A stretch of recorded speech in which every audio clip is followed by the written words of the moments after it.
Kamusta kayo guys? Kamusta ang lahat? Ano bang topic natin ngayong araw? Siguro topic natin ngayong araw ay kung kayo ay may amo or nangangamuhan. Siguro ang tip na maibibigay ko sa inyo pag kayo may amo, maliban sa masipag kayo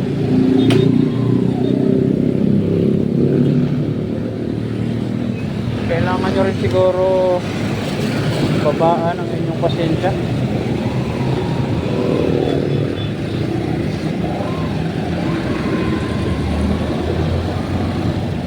Iba yung sipag, iba rin yung pasensya, dapat mahaba.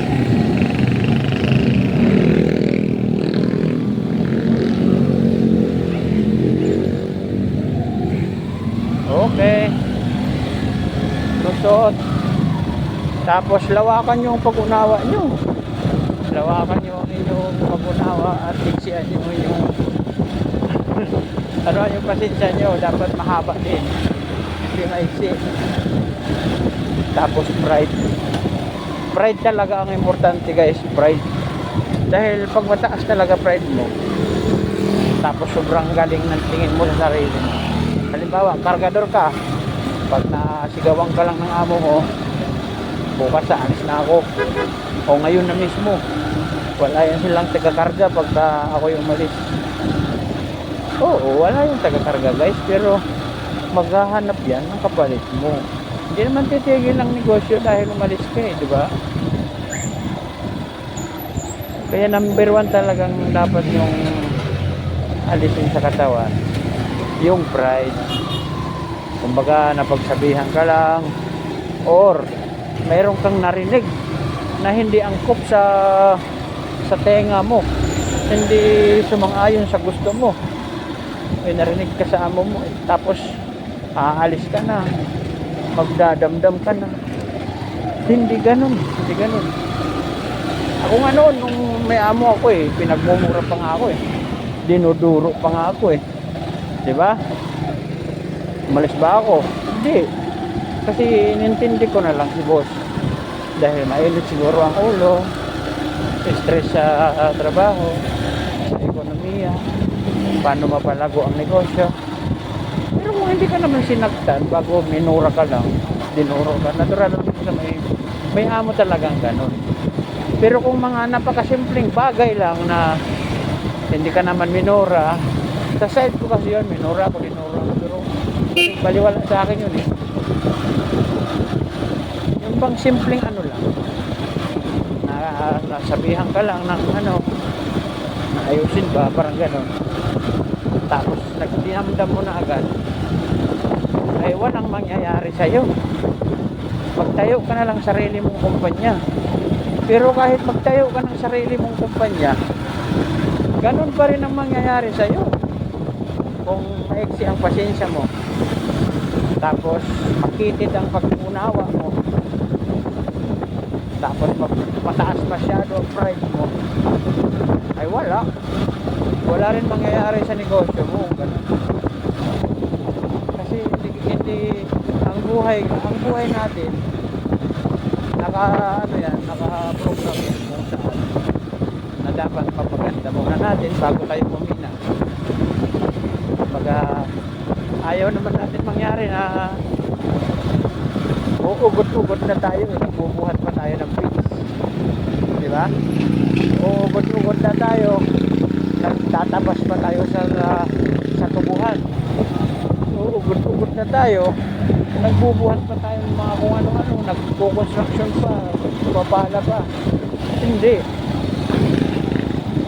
Mula sa yung pag-graduate, 21 years old, binigyan ka pa ng 40 na taon para baguhin ang buhay mo. Bago ka mag-61, kailangan maayos ng buhay mo. Diba? Paano magiging maayos ang buhay mo kung ang paniniwala mo iba? Ang pag-uumpisa talaga sa buhay, mangamuhan ka muna. Wala ka pang sariling puhunan din. Ngayon kung may puhunan ka na, O sige, mag-iisip ka na ng mga negosyo mo na ikaw na mismo ang amo. Di ba? Pero lahat ng yun, kailangan matandaan mo ang sinabi ko. Unang-una, babaan ng pride. Pangalawa, lawakan ang isip at pag-unawa. Pangatlo, habaan ng pasensya. Iksian tuloy. Kailangan mahaba talaga pasensya mo. Lalo kung nangangamuhan ka lang, hindi sapat yung masipag ka eh. Hindi sapat yung magaling ka. Hindi sapat yung mabilis ka. Hindi sapat yun. Nagtatrabaho ka ng mabilis, masipag. Eh kung makarinig ka lang ng hindi ka aya-aya sa ano, hindi angkop sa pandinig mo eh. Dadabog ka na agad. Kinukupitan mo na agad amo mo. Eh, hindi maganda, di ba? Kahit saan mo dalhin yung ganong attitude mo, mahirapan ka din. Kahit pag sarili ka pang negosyo, o sabihin na natin may sarili ka, kung wala ka sa tatlong yun, wala kang ganon, eh syempre pag naningil ka bago hindi nagbayad, mumurahin mo, pag-away ka na ngayon, tapos na. Syempre ako nga sa totoo lang, dami kong nakakahalubin ng customer. May buwan, mayroong araw na talagang hindi nakakabayad. Pero kung hindi na talaga nagbabayad ng natural, iwanan mo na. Pero kung maka isang linggo man lang or dalawang araw nagbabayad na, eh, natural lang yun. Normal ba yun?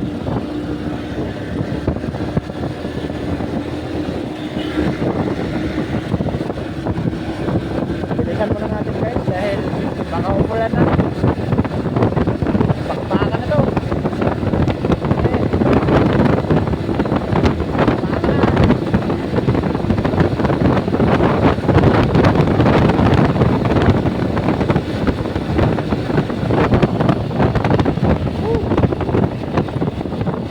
Mabilis din si 125 ah.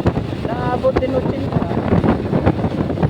Timbang ko guys ay 120 kilos sa aking height na 5'9". Medyo may kalakihan talaga ako guys.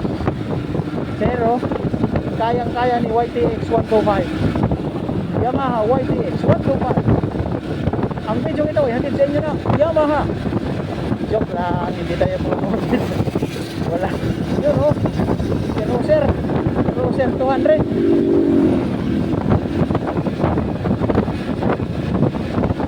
Ang video ito ay hatid sa inyo na asin sa kanto. 5 piso lang. Yun. Eh, nawaba na. Eh, payan.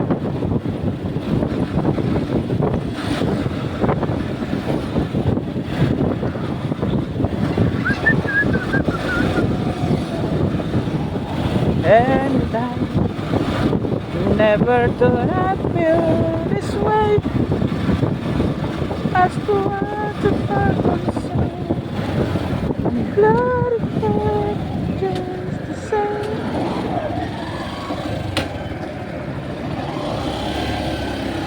But I do believe I love you, and I should never go away. Yan, may big bike sa likod natin, oh. Yan, oh. Yan. Diba? CB650.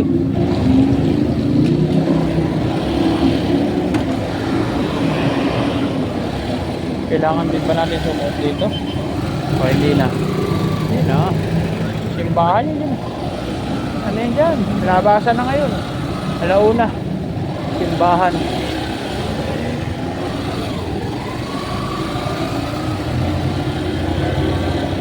Simbahan na intersection pa.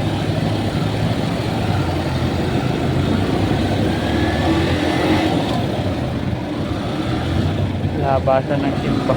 Linggo ngayon eh, linggo. Okay, balik tayo sa topic o ayos na yun. Tandaan nyo na lang lagi yung usapan natin. At saka kahit hindi sa negosyo, hindi sa pangangamuhan, hindi sa pagiging empleyado, Pag meron ka nun, magagamit mo sa pang-araw-araw. Sasaya ang buhay mo. O ha, isipin mo na sa pang-araw-araw na lang ha. Kung ikaw ba naman mahaba ang pasensya, edi ayos. Wala kang kapitbahay na kabalik. Basta hindi ito ang tukuyin edi pagpasensyahan mo na.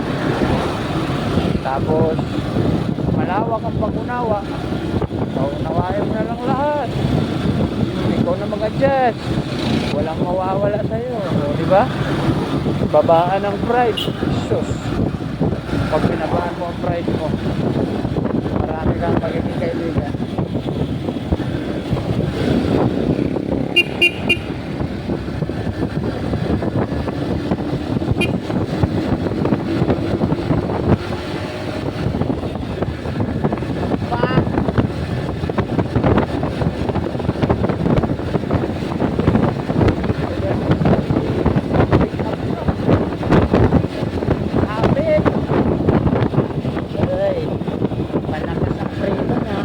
Huwag kang magtututok dyan.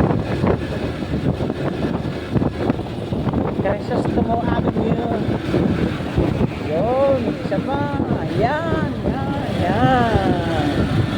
Dahil meron sa unahan na mas mabagal.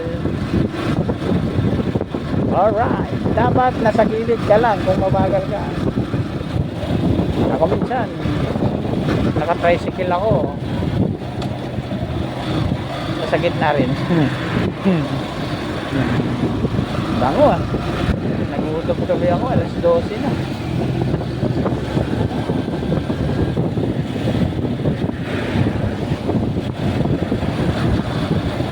Ang bango-bango ng bulaklak, ang saya-saya, ang saya-saya ng bulaklak. Checkpoint. Ay, checkpoint. Checkpoint ng mga siraulo.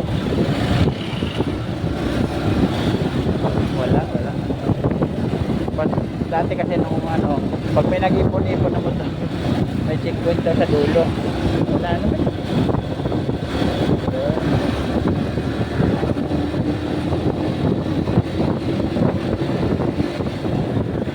Overpass. Siguro mas maganda kung kada dalawang araw na lang ako manigil dito sa Manggahan. May pang-abono naman ako.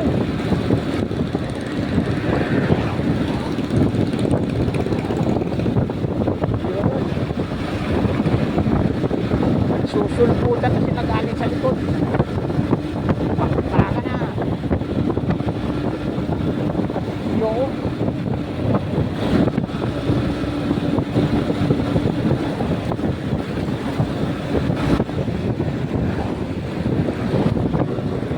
Jeep kasi bagal ni jeep eh.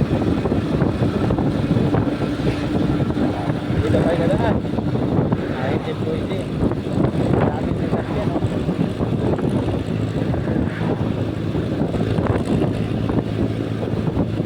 I should never go away.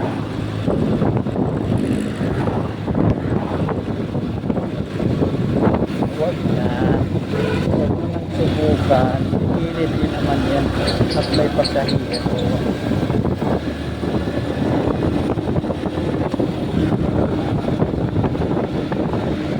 Hindi naman tayo ganun pagpamulot din.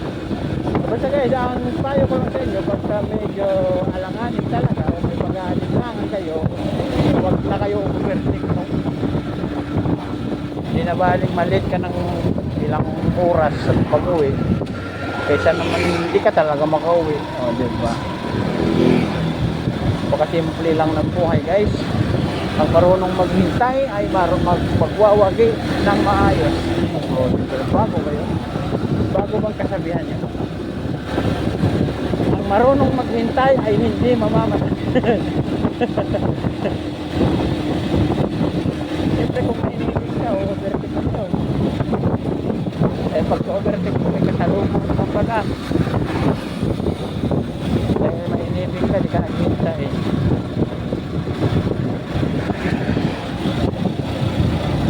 pag hindi marunong maghintay ay Sorba.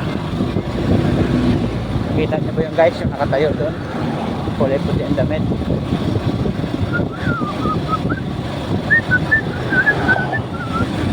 Parang familiar sa akin yun.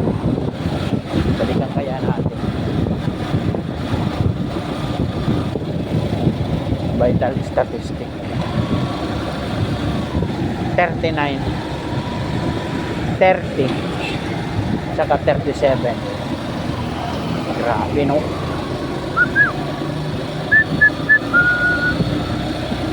Grabe naman yung 39, no? Grabe talaga. Yan. Nakikita nyo ba yung sinusundan ko rin, guys? Ganyan ipapagawa natin. Pulong-pulong.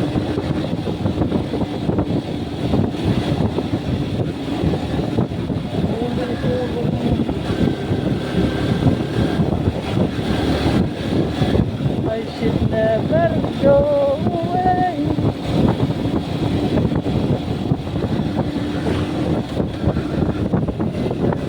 YTX lang ang malakas. YTX lang ang malakas. Para ako yun, guys. Ito na trending. Kamayarap pag-overtake dito eh. So biglang kurbada, napalikong, napalusong. Na hindi talaga makikita yung parating. Kaya di ba na lang talaga ganito lang. Kaya na-overtake ka na hindi sigurado eh di wow. Pilit natin iwasan ganito tayo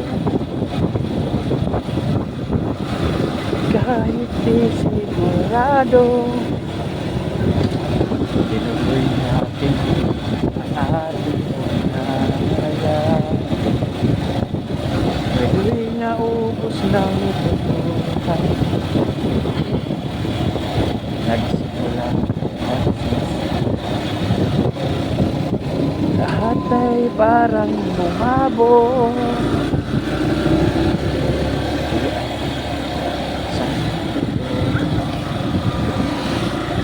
sabi ko na dapat unang padalaman di na umasa di na niwala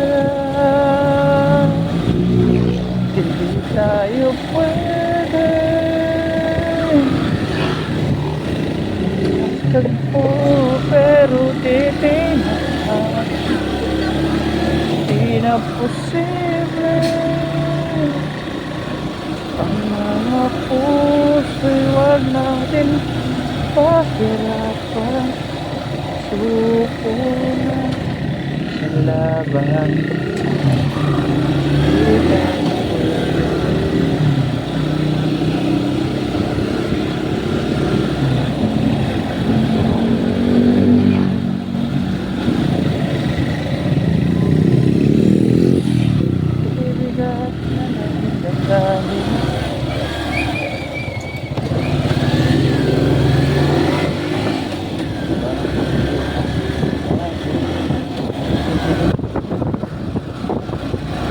dahil sa una pa lamang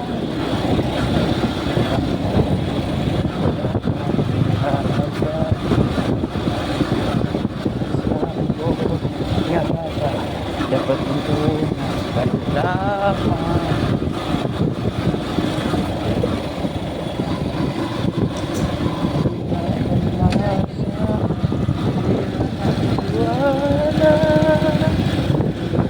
time check alas 2 isang oras pala yung papunta natin at pabalik bali isang oras yan ano yun mga kasi yung sukat kasi nang nasa mapa mula yung sa Banay-Banay talaga 12 kilometer pero kung galing pa sa bahay mga isa pa 13 13 kilometer. 26 kilometer. Pabalik. Hala. Hala. Hindi naman ako uminom ng energy drink pero ang dighay ko parang ano, parang energy drink. Hala. Lasang gopla. Lasang ahas. Pati ba pag hindi nag-aaral, apektado bang pananalita? Tanong lang po, pag hindi po ba kayo nag-aral o kagaya nung mga ilan nating kababayan na nasa sulok na ng Pilipinas na hindi naabot ng mga makabagong panahon, apektado din ba yung pananalita? Siguro oo. Ba yung mga pananalita nila kasi kung ano lang ang nandun sa kanila, yung environment nila, yun lang. Pati nga kulay nila, pati ano, kung ano lang ang nandun.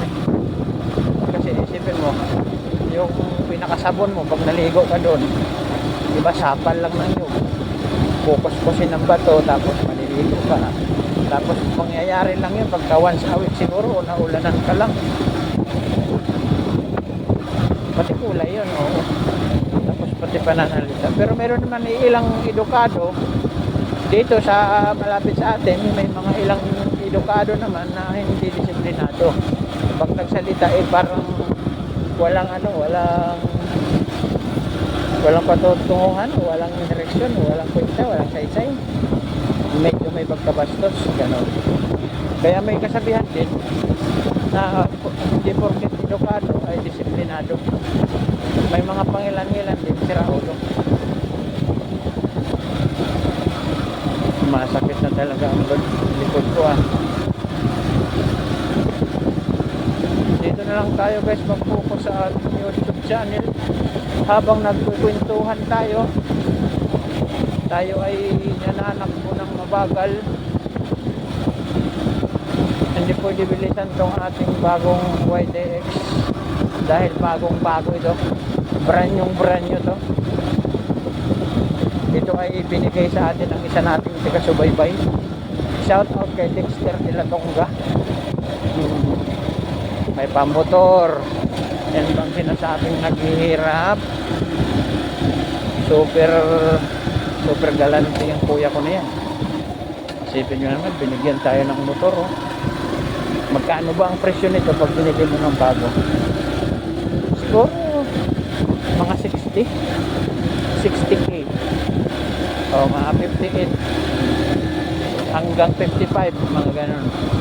Mula 55 hanggang 60, ganun ang presyo nito. Imagine nyo naman, bigyan kayo ng motor o ano pa salot sa namigay ng motor, may kasamang wellphone at jacket. Alam kong malabo niyang mapanood ko dahil din naman nanonood ng YouTube yun. Pinapanood niya yung Pornhub. Joke lang. I-upload natin sa YouTube. Kaso hindi niya mapapanood to dahil ang website na pinapuntahan nun porn. Joke lang po, joke lang. Mapapanood yan, unang-una yung makakapanood nito, number 1. Baka pagka-upload ko nito wala pang 2 minutes na panood niya na agad to. Kaso maghihintay siyang matagal dahil 20 minutes tong video to. 30 bawat i-upload ko tong dalawa, yung papunta at pabalik, bawat video papunta doon 30 minutes at tama 30 kasi isang oras tayo balikan magsayang na ngayon ng panahon. Ubusin natin ang oras nyo guys sa panonood ng YouTube, walang kakwenta-kwentang video. Ubusin natin ang oras nyo, magsayang kayo ng oras, dali. Kaya yung iba nakakatawa talaga. Isipin mo naman, panonoorin mo siya ng 30 minutes pag wala namang saysay ang mga nagsasabi. Wala namang, buti sana akong movie yan eh. Manonood pa ako yung PJ ang probinsya. Mga ganon ba? Pero minsan pinapanood ko to ha. Inano ko sa smart TV namin. Siyempre naka wifi di ba? Smart TV. Pinalagay ko yung ano ko, account ko. Abay, hanggang makatulog na ako. Tapos pagising ko, nagdadaldal pa rin ako. Naririnig ko pa rin boses ko, di ba? Video ko, nood ko. Ako lang mismo nanonood, wala nang iba. Video ko, nood ko. Alright. Pangita sa bahay.